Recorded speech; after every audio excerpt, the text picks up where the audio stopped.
ប្រិមិត្តសវនិកជនជាទីមេត្រីការអភិវឌ្ឍខ្លួនឯងចាប់ផ្ដើមពីចិត្តគំនិតពិតជាត្រឹមត្រូវណាស់ការអភិវឌ្ឍខ្លួនឯងចាប់ផ្ដើមចេញពីចិត្តគំនិតព្រោះចិត្តគំនិតរបស់យើងប្រៀបដូចជាផែនទីដែលកំណត់ទិសដៅនិងល្បឿននៃការរីកចម្រើនរបស់យើងអ្នកស្រាវជ្រាវចិត្តវិទ្យាល្បីឈ្មោះម្នាក់ឈ្មោះ Carol Dweck បានបែងចែកចិត្តគំនិតជាពីរប្រភេទធំៗដែលមានឥទ្ធិពលបំផុតទៅលើភាពជោគជ័យនិងការអភិវឌ្ឍខ្លួនឯង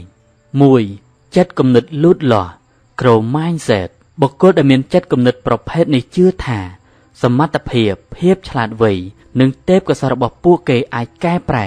និងអភិវឌ្ឍបានតាមរយៈការខិតខំប្រឹងប្រែងការរៀនសូត្រនិងការតស៊ូពួកគេមើលឃើញឧបសគ្គជាឱកាសលក្ខណៈសម្គាល់សំខាន់ចំណុចទី1មើលឃើញការបរាជ័យជាឱកាសពួកគេមិនខ្លាចនឹងការបរាជ័យទេតែចាត់ទុកវាជាមេរៀនដ៏មានតម្លៃដែលត្រូវរៀនសូត្រចំណុចទី2ទទួលយកបញ្ហាប្រឈមពួកគេស្វែងរកការងា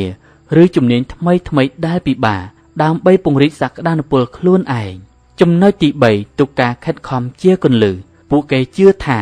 ការខិតខំប្រឹងប្រែងគឺសំខាន់ជាងទេពកោសល្យពីកំណើតចំណុចទី4ស្វាគមន៍ការរិះគន់ Feedback ពួកគេមើលឃើញការរិះគន់ជាឧបករណ៍សម្រាប់កែលម្អខ្លួនឯង 2. ចិត្តគំនិតជាប់ស្អិត Fixed Mindset បុគ្គលដែលមានចិត្តគំនិតប្រភេទនេះជឿថាសមត្ថភាពនិងភាពឆ្លាតវៃរបស់ពួកគេគឺមានកំណត់និងមិនអាចផ្លាស់ប្ដូរបានពួកគេជឿថាខ្ញុំកើតមកជាមនុស្សបែបនេះខ្ញុំមិនអាចធ្វើវាបានទេលក្ខណៈសម្គាល់សំខាន់ចំណុចទី1ខ្លាចបរាជ័យពួកគេជៀសវាងការប្រឈមមុខដាក់បញ្ហាដើម្បីកុំឲ្យខូចកិត្តិយសឬលេចចេញនូវភាពអន់ថយរបស់ខ្លួនចំណុចទី2បោះបង់លឿនពេលជួបឧបសគ្គពួកគេងាយនឹងបោះបង់ព្រោះគិតថាខ្លួនឯងគ្មានសមត្ថភាពចំណុចទី3មើលងាយការខិតខំពួកគេគិតថាបើអ្នកមានទេពកោសល្យពិតប្រាកដមិនចាំបាច់ខំប្រឹងច្រើននោះទេចំណុចទី4ប្រតិកម្មអវិជ្ជមាននឹងការរិះគន់ពួកគេមើលឃើញការរិះគន់ជាការវាយប្រហារផ្ទាល់ខ្លួននេះជាវិធីសាស្ត្រផ្លាស់ប្ដូរទៅកាន់ចិត្តគំនិតលូតលាស់ការផ្លាស់ប្ដូរចិត្តគំនិតតម្រូវឲ្យមានការអនុវត្តជាប្រចាំ 1. ទទួលស្គាល់សម្លេងចប់ស្អិតចាប់ផ្ដើមស្គាល់នៅគំនិតអវិជ្ជមានដែលកើតឡើងក្នុងចិត្តអ្នកឧទាហរណ៍ខ្ញុំឆ្លាតទេ 2. ប្រើពាក្យនៅឡើយ Yet ពេលណាអ្នកនិយាយថាខ្ញុំធ្វើរឿងនេះមិនទាន់បានទេសូមបន្ថែមពាក្យនៅឡើយខ្ញុំធ្វើរឿងនេះមិនទាន់បាននៅឡើយទេពាក្យនេះផ្ដល់សញ្ញាដល់ខួរក្បាលថាការរីកចម្រើនអាចនឹងកើតមានឡើង 3. ឲ្យតម្លៃលើដំណើរការនិងការខិតខំ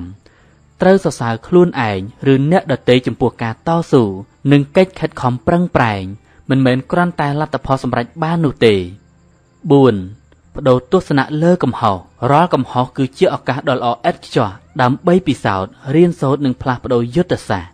5. ស្វែងរកបញ្ហាប្រឈមថ្មីកុំនៅតែក្នុងតំបន់ផាសុកភាពរបស់អ្នកហ៊ានធ្វើរឿងថ្មីដែលធ្វើឲ្យអ្នកមានអារម្មណ៍ភ័យខ្លាចបន្តិចសរុបសេចក្តីមកការអភិវឌ្ឍខ្លួនឯងមិនមែនអាស្រ័យលើអ្វីដែលអ្នកកើតមកមាននោះទេតែអាស្រ័យលើជំរឿសចិត្តគំនិតដែលអ្នកជ្រើសរើសដើម្បីឆ្លើយតបនឹងឧបសគ្គក្នុងជីវិតរាល់ថ្ងៃតើអ្នកចង់ជ្រើសរើសផ្នត់គំនិតមួយណាដើម្បីដឹកនាំជីវិតរបស់អ្នកអត្ថបទនេះសូមបញ្ចប់តែប៉ុណ្ណេះសូមអរគុណប្រិយមិត្តដែលចំណាយពេលវេលាដ៏មានតម្លៃ